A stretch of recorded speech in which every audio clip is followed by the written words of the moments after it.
ओम शांति। आज 1 जुलाई 2023। साकार महावाक्य। मीठे बच्चे, तुम्हें अपने ही तन मन धन से भारत को पावन बनाने की सर्विस करनी है। इस भारत को माया रावण से लिबरेट करना है।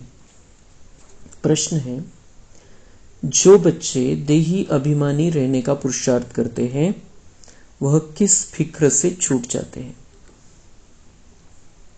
उत्तर है, इस पुराने शरीर का कर्म भोग जो घड़ी घड़ी भोगना के रूप में आता है, हिसाब किताब चुकतू करना पड़ता है, इसकी फिक्र से वह छूट जाते हैं, क्योंकि उनकी बुद्धि में रहता अभी तो हमें पुराने हिसाब किताब चुकतू कर कर्मातीत बनना है। फिर आधा कल्प के लिए किसी भी प्रकार का रोग हमारे पास आ नहीं सकता। बाबा ऐसी फर्स्ट क्लास नेचर क्योर करते हैं जो बीमारी का नाम निशान नहीं रहता। गीत बचा है, तुम ही हो माता पिता तुम ही हो। ओम शांति। बच्चों ने गीत सुना। बच्चे जानते हैं हम पतित पावन माता पिता के सम्मुख बैठे हैं। पतित भारत को पावन बनाने लिए श्रीमत पर चल रहे हैं, क्योंकि तुम बच्चे हो अपने परमपिता परमात्मा की सर्विस में। बाप भी इसी सर्विस में है। यह तो बच्चे जानते हैं बरोबर। भारत पावन था, अब पतित बना है। पावन दुनिया को 5000 वर्ष हुए। दुनिया इन बातों को कुछ भी नहीं जानती। अभी तुम बच्चे बाप की श्रीमत पर चल तन मन धन से भारत की सेवा करते हो। भारत को माया रावण की जंजीरों से छुड़ाए और राम राज्य स्थापन कर रहे हो। यह तो तुम किसको भी समझा सकते हो। हम पतित भारत को पावन बनाने आए हैं तो जरूर पवित्र बनना पड़े। पवित्रता पर ही झगड़ा चलता है। कोई न कोई तकलीफ होती है। उन्हों की है हिंसक लड़ाई, तुम्हारी लड़ाई है रावण रूपी 5 विकारों से। तुम यह भी जानते हो कल्प कल्प हम श्रीमत पर चले हैं।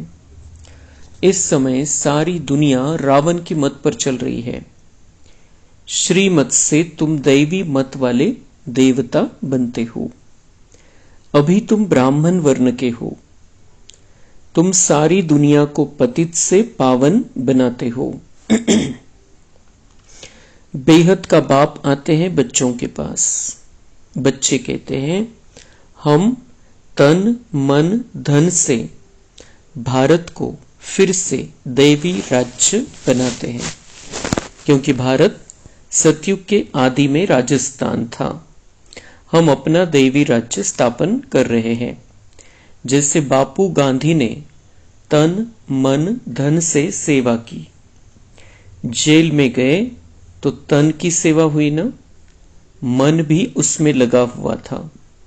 अभी तुम जानते हो बाप माया रावण से लिबरेट करते हैं। यह बेहद का बाप वह भारत का बापूजी था, सभी का नहीं था।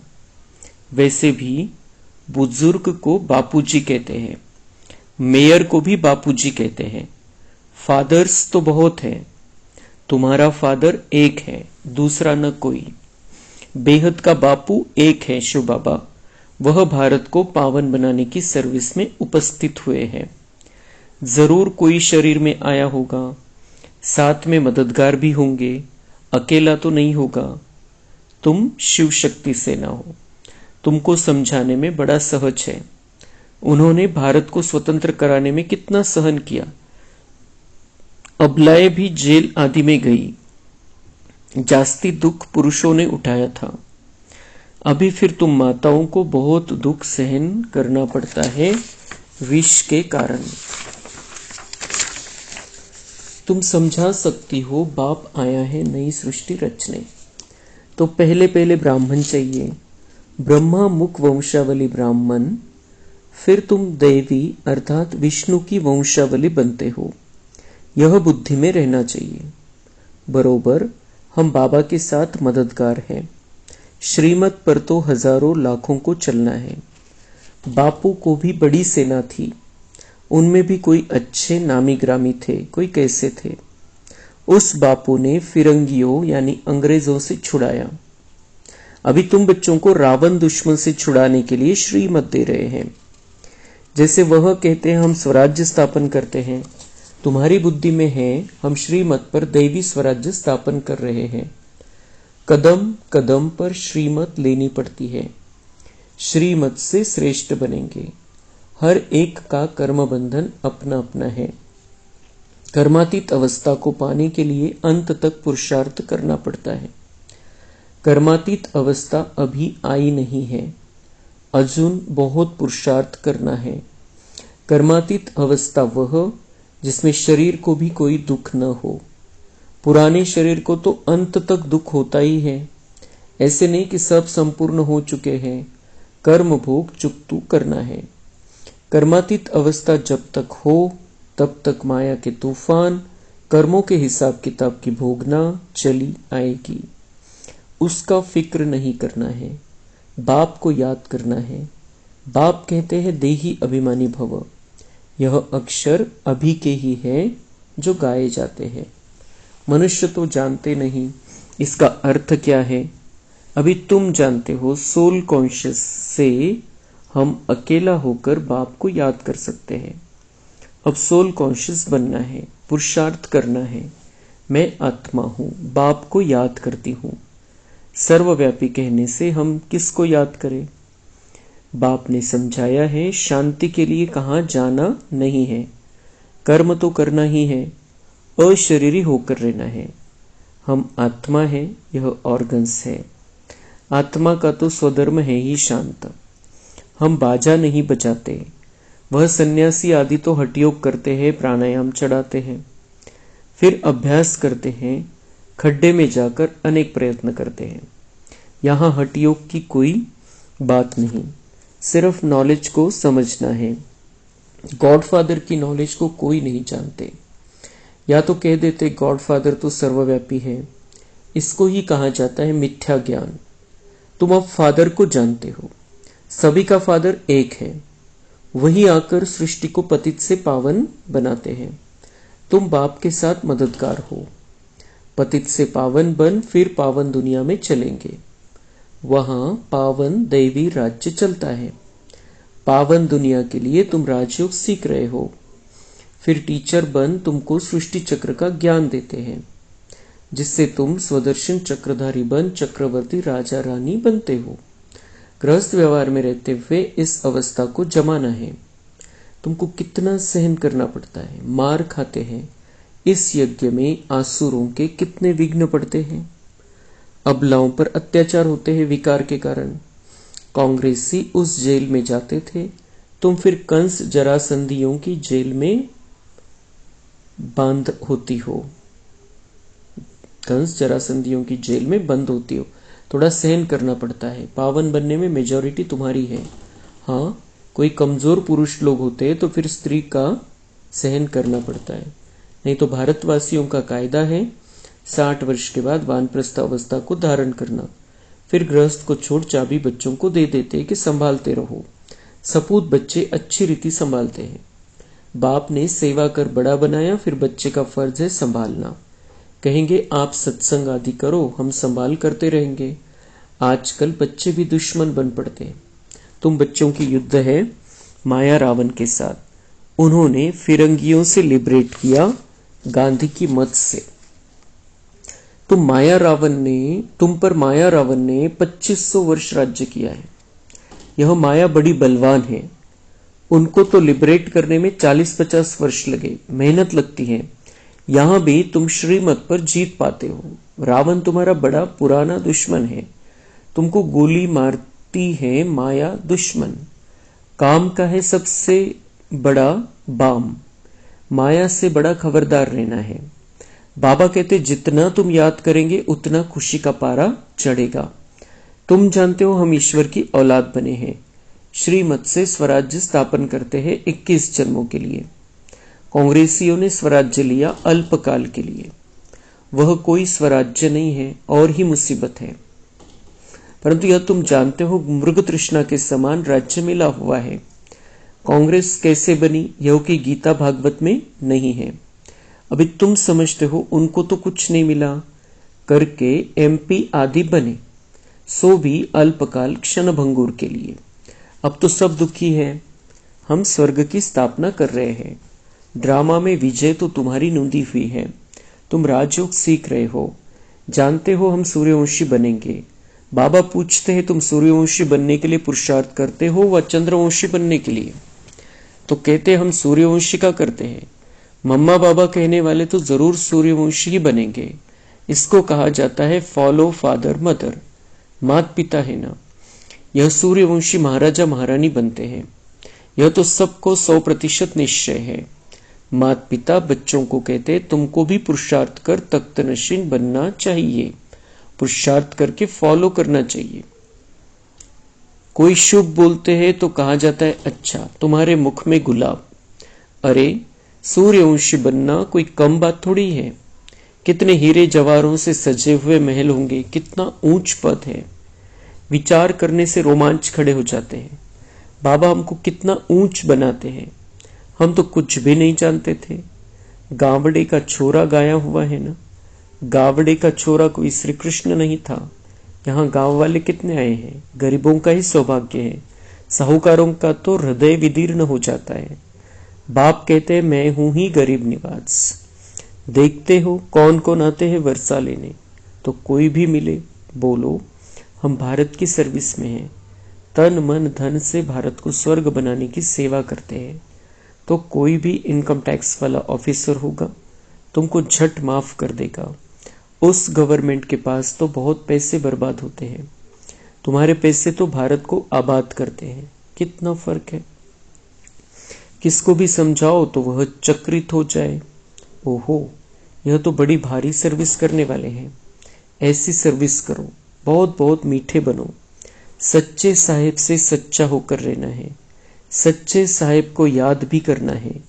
अगर सचखंड का मालिक बनना है तो सच्चे बाबा को निरंतर याद करने का अभ्यास करो। सिमर सिमर सुख पाओ। ऐसा और कोई नहीं जिसके कलह क्लेश मिटे हुए हो। कुछ न कुछ बीमारी आदि होती रहती है। वहां तुमको कुछ भी नहीं होगा।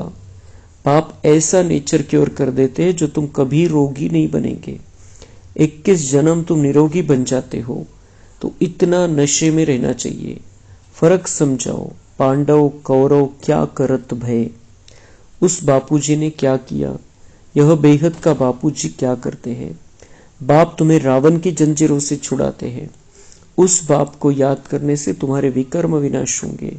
वह बाप भी है, टीचर भी है, सदगुरु भी है। जन्म जन्मांतर के पाप सिर पर है। उनसे पावन बनने का उपाय एक ही है। वह पानी की गंगा किसी को पावन नहीं कर सकती। यह बाप की याद पावन बनाती है। ऐसे नहीं कि निष्ठा में बैठे। हाँ बैठना भी अच्छा है, एक दो के बल से बैठ जाएंगे, परंतु बाबा कहते कैसे भी बैठो, याद तो चलते फिरते कार्य करते करना है। उस स्कूल में टीचर पढ़ाते हैं तो स्टूडेंट को टीचर को जरूर याद करना पड़े। बच्चों की बुद्धि में यह बैठ जाना चाहिए कि हमको बाबा पढ़ाते हैं। ऐसा कोई नहीं होगा जो बाप टीचर को याद नहीं करे। तुम तो जानते हो अब वापस जाना है तो सदगुरु को भी याद करना पड़े। तुम वंडरफुल बातें सुनाते हो। हमारा बाप टीचर सदगुरु, सत बाप सत टीचर सदगुरु है। सत्य का संग ही तारता है, अर्थात मुक्ति जीवन मुक्ति में ले जाता है। इस पुरानी दुनिया से सब वापस जाएंगे, फिर आकर नई दुनिया में राज्य करेंगे। तुम्हारी यह रेस है, बेहद की घुड़दौड़ है। सब कहते हम पहले पहुंचे तो याद करना पड़े। स्टूडेंट को दौड़ाया जाता है, जितना पुरुषार्थ करेंगे उतना विजय माला में पिरोएंगे। अच्छा, मात पिता बाप दादा का मीठे मीठे सिक्के लदे बच्चों प्रति दिल व जान, सिक व प्रेम से याद प्यार। तुम बहुत प्यारे बनते हो। हम 100 पूज्य देवी देवताएं थे, फिर हम पूज्य 2 कला कम क्षत्रिय चंद्रवंशी बने, फिर हम पुजारी वैश्यवंशी शूद्रवंशी बने, अब फिर हम पुजारी से पूज्य बन रहे हैं श्रीमत से। यह चक्र बुद्धि में फिराना है। अच्छा, रूहानी बाप की रूहानी बच्चों को नमस्ते। हम रूहानी बच्चों की रूहानी बाप दादा को याद प्यार, गुड मॉर्निंग, नमस्ते, वाह बाबा वाह, शुक्रिया बाबा शुक्रिया। धारणा के लिए मुख्य सार है। पहली पॉइंट, भारत को आबाद करने में अपना तन मन धन सब सफल करना है। बहुत बहुत मीठे बन सेवा करनी है। सच खंड स्थापन करने के लिए सच्चा बनना है। दूसरी पॉइंट है, विजय माला में पिरोने के लिए याद की रेस करनी है। चलते फिरते कार्य करते बाप टीचर सदगुरु को याद करना है। वरदान है, त्याग और तपस्या के सहयोग से सेवा में सफलता प्राप्त करने वाले निरंतर तपस्वी मूर्त भव। सेवाधारी अर्थात त्याग और तपस्वी मूर्त। त्याग और तपस्या दोनों के सहयोग से सेवा में सदा सफलता मिलती है। तपस्या है ही एक बाप दूसरा न कोई। यही निरंतर की तपस्या करते रहो तो आपका सेवा स्थान तपस्या कुंड बन जाएगा। ऐसा तपस्या कुंड बनाओ तो परवाने आपे ही आएंगे। मनसा सेवा से शक्तिशाली आत्माएं प्रत्यक्ष होंगी। अभी मनसा द्वारा धरनी का परिवर्तन करो। यही विधि है वृद्धि करने की। स्लोगन है, नम्रता और धैर्यता की शक्ति से क्रोध अग्नि को शांत बना दो। अच्छा, ओम शांति। सूचना है, इस मास की सभी मुरलियां यानी ईश्वरीय महावाक्य निराकार परमात्मा शिव ने ब्रह्मा मुख कमल से अपने ब्रह्मा वत्सों अर्थात ब्रह्मा कुमार एवं ब्रह्मा कुमारियों के सम्मुख 18 जनवरी 1969 से पहले उच्चारण की थी। यह केवल ब्रह्मा कुमारीज की अधिकृत टीचर बहनों द्वारा नियमित बीके विद्यार्थियों को सुनाने के लिए है। अच्छा, ओम शांति।